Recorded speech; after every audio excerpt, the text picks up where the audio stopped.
again, my little yarnivores and spiderettes. Fiber Spider back again with another tutorial just for you. How are all of you doing today? Doing pretty fabulous as usual because I get to show you something new and fun. Today, we're going to be doing something a little bit different. I'm going to show you the Lucet or Lucet. This is a very old tool dating back to the Vikings and the Middle Ages. This very simple tool, I kind of think of it as the original fidget toy, a little fidget spinner.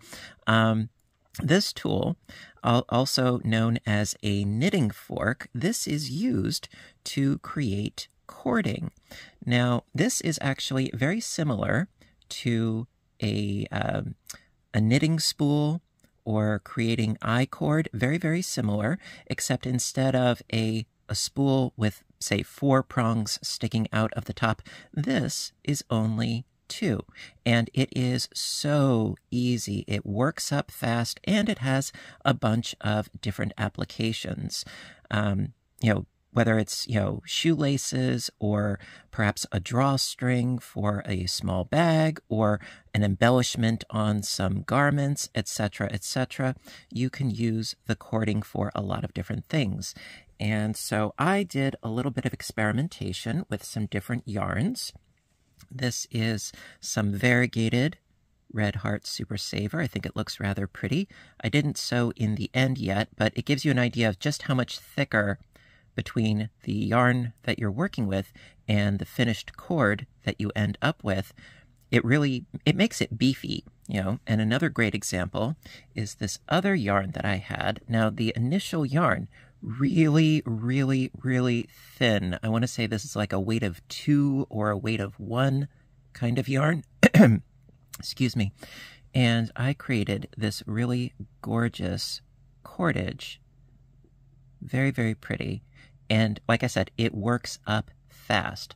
Now, if you want to use it for its, intended purposes as cordage, that's totally fine. However, if you have a really skinny mini lightweight yarn, but you're not used to working with really, really thin yarns, you can always beef it up by making a Lucet cord and then use the Lucet cord as your thicker yarn. Something that I have come across countless times is if you buy a thin weight of yarn, you get tons of yardage.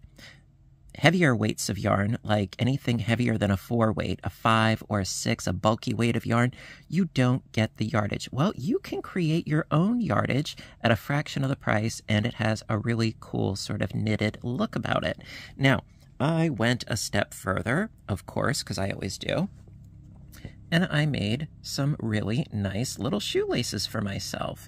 And these were made using, this is Kobu, it's a Lion brand yarn, not sponsored, and it is the color of Russet, and it is a weight of 3, and the materials, let me see, it is 51% cotton and 49% rayon from bamboo. So I thought that this would make a nice, strong, durable shoelace for myself. I think they came out rather nice, actually. And so, yeah, there are lots of applications. Now, what I'm going to show you today is 2 different techniques on how to do your cording. One of them is a turning method. The other one is a non-turning method, which is my preferred method. Also, how to bind off, as well as how to cut your piece and then finish it off after doing that, because sometimes it's fun to just make a really, really long length of cordage, but you may not need all that. So I'm going to show you how to cut it and then rework it so that it will not come unraveled. That being said, let's get started, shall we? All right. Okie dokie. So for today's example, I'm using a little bit of Lion brand Pound of Love. Also, if you want a thicker, beefier kind of cordage, just use a thicker, beefier yarn initially. So you can create different thicknesses. Now, a lot of lucets come with a hole right at the base there, and you would stick your yarn through that hole. Honestly, I don't see the inherent point of that. You can just hold your yarn like that. And then we're going to go with our yarn. Keep in mind, use your working yarn, not your tail of yarn. You know, your working yarn in between the prongs and around the back to the front, and then through, and then around that second prong. We're sort of creating a bit of a figure 8 here. Okay. Now, there are 1,000,001 different variations. Some of them, they get a little bit crazy and they go around this way and then around this way, and you have 2 loops on each, and it gets a little crazy after a while, but I like to go with simplicity as long as it works. So again, going through, around, to the back, around, and then into the front. Really, really simple. Through, around to the back, around the next, and then to the front. I almost went around to the back again, but now you can go just to the front like this. Okay, really simple. And so we're going to grab the bottom loop and stick it over the prong.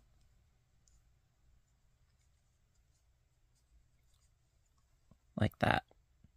And then you turn your lucet, can give it a little bit of a tug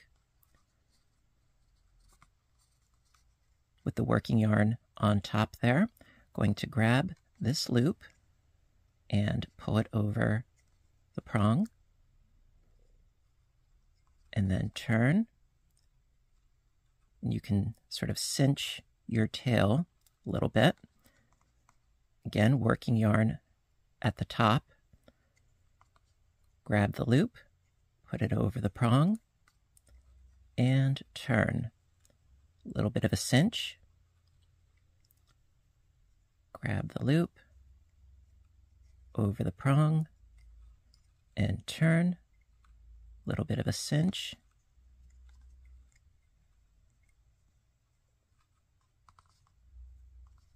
Grab the loop, over the prong, and cinch. Grab the loop, over the prong, and turn, and cinch.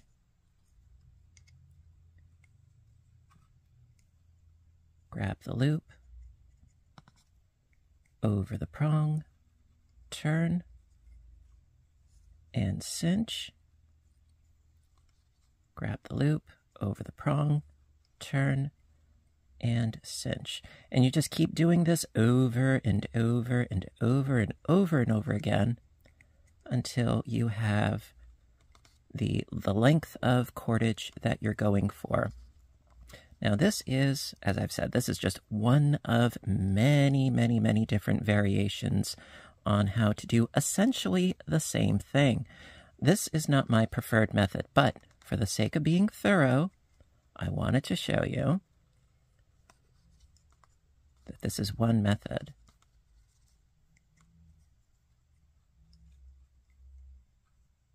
And so you just keep doing this over and over. And there's something very relaxing and meditative about this. Like I said, it's sort of like the original fidget spinner. You know, if you like to keep busy doing sort of mindless / mindful repetitive tasks, which that is the kind of tedium that I really do gravitate towards. Sort of like doing a 1-row repeat on a crocheted or knitted piece. I like that. You know, that's my Jimmy Jam. So this sort of thing I really, really do enjoy. So this gives you a good idea of the turning method. There you go.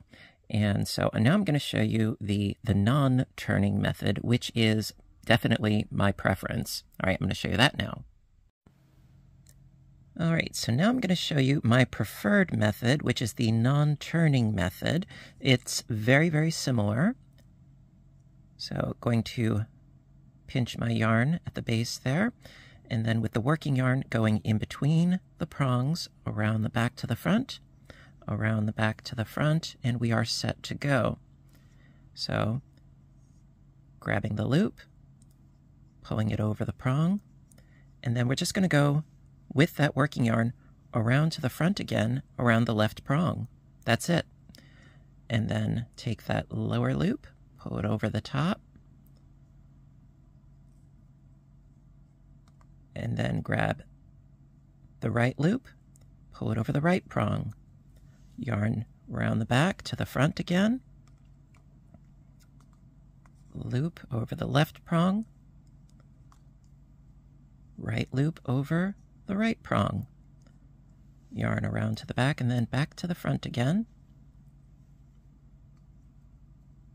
lower loop up and over, lower loop up and over. And this goes really, really fast because you don't have to keep turning your lucet over and over and over again. No, you just work around the back. Around the back, lower loop, up, over, and off, grab the loop, up, over, and off. It's really that easy. And this is, I think this is a great thing to work on while binging a Netflix series or something to that effect. And you could just sort of lose yourself with the meditative repetition of this process. It's a lot of fun. And also, by the way, this particular lucet, I did get off of a store on Etsy. I'm going to put a link in the description box down below where you can find one. Now, they are everywhere. You know, they are not difficult to find. I did see them on Amazon. However, the quality, it looked very rough and not very well finished. Some of them very, very crude, if you will. Some are definitely nicer than others.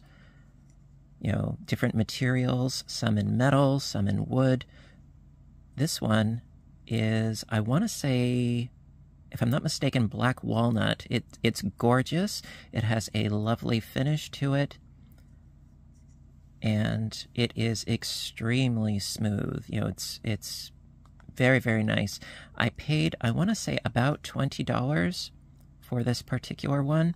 Traditionally, I believe that they were made with antler and bone and all sorts of different materials. Wood is fine, as far as I'm concerned. And I really, really do like this. This, as per usual, you know, this is not sponsored, but I really do like this particular lucet. And I always say, you know, support small businesses when you can. And so, yeah, you just keep doing the doing over and over and over again until your cordage is long enough. You know, just make sure that your working yarn is on the top, and you grab that bottom loop, pull it up, over, and off, working yarn on the top, grab that loop, up, over, and off.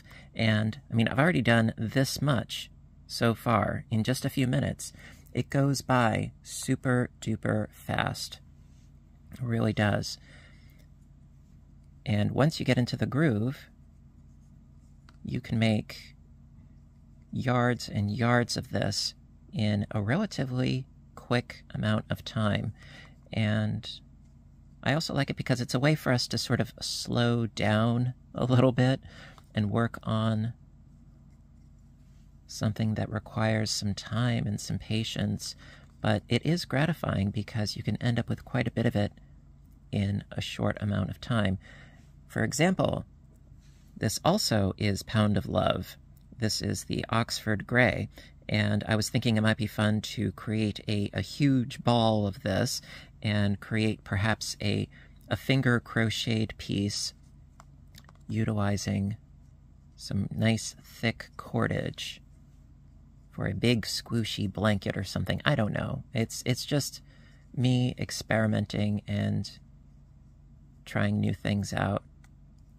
And so I'm going to do a bit more of this, and then I'm going to show you how you can finish off, how you can bind off your cordage, as well as how to cut your cordage and then bind it off again so that it does not continue to unravel. So I'm going to do a bit more of this off camera, and I will meet back up with you in just a bit. Alrighty.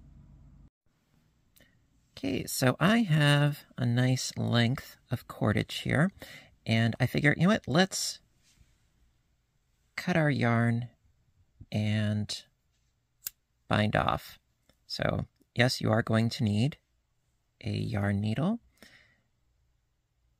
Thread that real quick. There we are. Okay, now, so as you can see, this is our working yarn, our new tail of yarn, and it went through this loop last, well, created this loop last, so going to go through the next loop with our tail and pull it through that loop. Then going to take the loops off of the Lucet, and since the yarn is going through this loop, we're going to grab this loop on this side and we're going to cinch this one nice and closed and taut. Like that.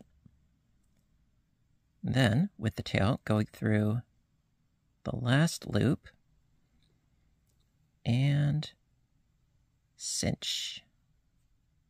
And there you go. And that is how you can bind off and finish your piece. And of course, you can then take your yarn needle and then work your yarn through your cordage so as to hide it. However, this is very important. If you are making shoelaces, as I did, keep the tail, okay? Keep the tail, a fairly nice length of tail with your yarn needle, and also put another yarn needle on your tail end, and then use the needle so that you can get through the eyelets of your shoes. It will make it so much easier because I don't have, I think they're called gimlets, I think. It's the little doodads that you put on the ends of shoelaces to make it easier. I didn't have the time to acquire any of them, so I figured, you know what, just keep the needles on the ends and, you know, work through your shoe eyelets so that you didn't have to worry about that. And then after the laces were on, I then sewed the ends through and trimmed them off. Now, what I'm now going to show you is how you can cut your yarn, you know, your cordage, and then re-bind it so that it doesn't come unraveled. Okay, also, this is a great technique because since this cordage, it does have some stretch to it, it can be a little difficult at times to figure out the exact measurements of the length of the cordage because there is a fair amount of stretch to it. So this, I would strongly suggest, is when you have an idea of roughly about how much of a length that you need, say you need it to be, you know, exactly this long, okay, give yourself another inch or two, roughly speaking, that way you have a nice long tail to work with, and make your cut an inch or two away from the actual length that you need it to be, okay? And so you would cut the cord, like so. And you're probably thinking, oh my dear God, Craig, what did you do? Not to worry. So going to have to pick out a little bit of the yarn there. Now, as you can see, we now have one loop going through those two loops. And so with your yarn needle,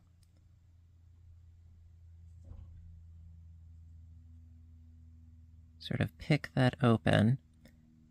And now we've gotten to the point where it can freely unravel, which is fine, totally fine. And so you would unravel your work to the point in which you need it for the length that you want it. And so going to make these loops just a little bit bigger. So make that a little bit bigger so it's easier to work with. And then make this loop a little bit bigger.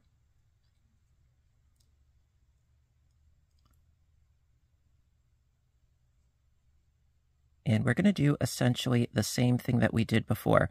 So this tail is attached to this loop. So I'm going to work my tail first through this loop and then through this loop. So let me rethread my needle here.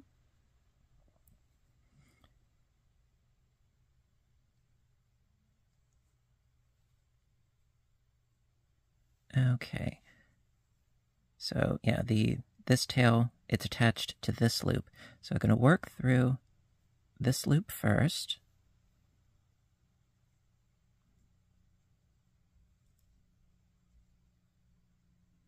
And then cinch that loop taut, then work through this final loop and cinch. And that way it's not going to come unraveled anymore, and you have a shoelace, a drawstring, or what have you, to whatever length you want. And then you would do the exact same process with this one right here. You would just get rid of the little snippy bits that we created there. And actually, I have to undo a little bit more. Got to get rid of this loop here. And so you can use your yarn needle to help you out. And see, it's at the exact same spot right now. So, you know what? Let's just do it together.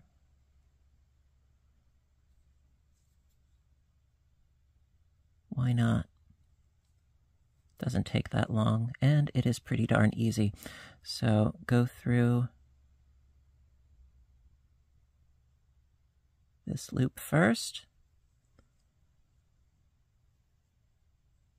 and then through the other loop. Try to get through all those plies there. There we go. And they are good as new. So now I've got two quote-unquote shoelaces, if you will, bound off at either end, and we're ready to go walking. And there you are. So it is really easy to customize the length even after you have bound off and you have like a really long length. Well, like I said, you may not need that much yardage. So you can, bind off really wherever, just as long as you keep in mind how to go through the one loop and then the other loop, and you're golden. Alrighty, my dears, so that's going to conclude today's video on how to use a Lucet. I really hope that you liked it and found it informative, and if you did, please give a little thumbs up button down below. You know that I appreciate your appreciation as always. Also, there will be, as I said before, a link to the Etsy store where you can find this beautiful Lucet, and also timestamps for how to do the turning method, the non-turning method, and the bind off. Because, well, I like timestamps. They're easy. They're convenient that way. And also, in the comments section, I would like to hear from you. Let me know what you're going to do with your lucet cording. What sort of purposes and practicalities are you going to do with your lucet cording? And if you have any experience using one, let me know. Always good to hear from you. And until next time, you know what to do, right? I want all of you to stay inspired, stay caffeinated, stay stitching or braiding, and stay safe. Take care of yourselves and each other, and I will see you in my next video. Bye for now, everybody, and have a great day.